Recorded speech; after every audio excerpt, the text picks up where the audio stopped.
Assalamualaikum warahmatullahi wabarakatuh. Sahabat semua yang dirahmati Allah, di kesempatan kali ini saya ingin membawakan tema tentang Islam rahmatan lil alamin. Rasulullah SAW diutus oleh Allah. Salah satu fungsinya adalah sebagai rahmat bagi seluruh alam. Hal ini tersirat dalam Quran surah Al-Anbiya ayat 107. Wa ma arsalnaka illa rahmatan lil alamin. Dan kami tidak mengutus engkau wahai Muhammad melainkan sebagai rahmat seluruh alam. Makna alam dalam ayat ini berarti luas, mencakup segala hal selain Allah SWT, sehingga mencakup manusia, hewan, tumbuhan, bahkan jin dan malaikat. Menebarkan rahmat bagi seluruh manusia dalam konteks ini bukan hanya kepada umat muslim saja, tetapi juga pada umat non-muslim. Hal ini seperti yang ditegaskan oleh salah satu ulama terkemuka di Mesir, Syekh Mutawalli Asy-Sya'rawi dalam kitab tafsir Sya'rawi. Famir rahmatir rasuli bi ghairi muslimin ayun syifal madlum minhum wa ayarda alaihi haqqahum. Salah satu bentuk kasih sayang Rasul terhadap umat non-muslim adalah dengan bersikap adil terhadap orang yang terzolimi di antara mereka dan mengembalikan hak yang mestinya mereka dapatkan. Dari sini jelas bahwa rahmat yang ditetapkan oleh Rasulullah tidak terbatas pada umat muslim saja. Selain itu, pondasi rahmat dalam Islam bukan hanya terfokus pada kalangan manusia, tetapi juga mencakup terhadap kalangan selain manusia seperti hewan, tumbuhan, dan lain sebagainya.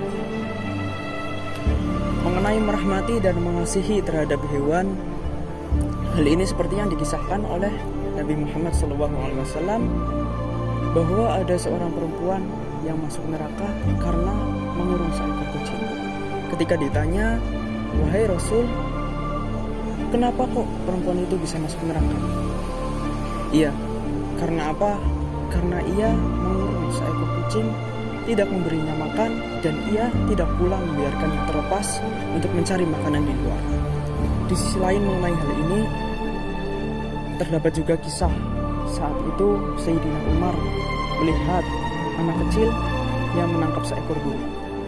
Karena yang menangkap anak kecil, burung ini diremas-remas. Melihat hal itu, Sayyidina Umar merasa iba, merasa kasihan.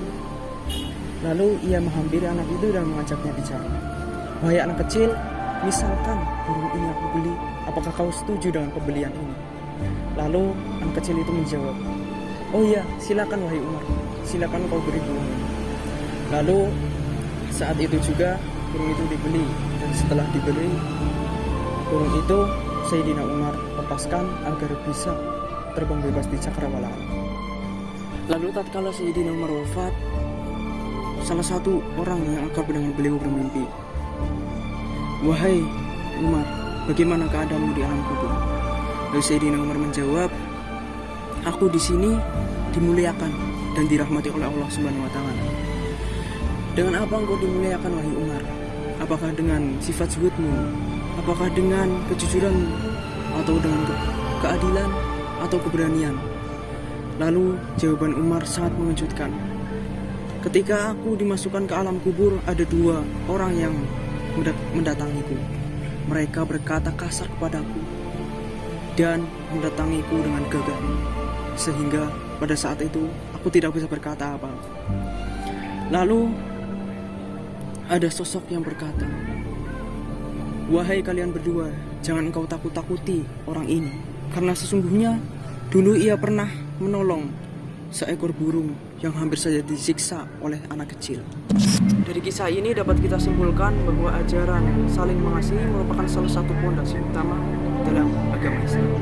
Oleh sebab itu, mari kita saling mengasihi, saling menyayangi, dan saling menghormati kepada siapapun, baik itu kepada umat Islam, non-muslim, bahkan hewan dan makhluk lain. Karena itu merupakan salah satu ajaran Rasulullah SAW. Mungkin itu saja yang dapat kami sampaikan. Wallahul muwaffiq ila aqwamit thoriq. Assalamualaikum warahmatullahi wabarakatuh.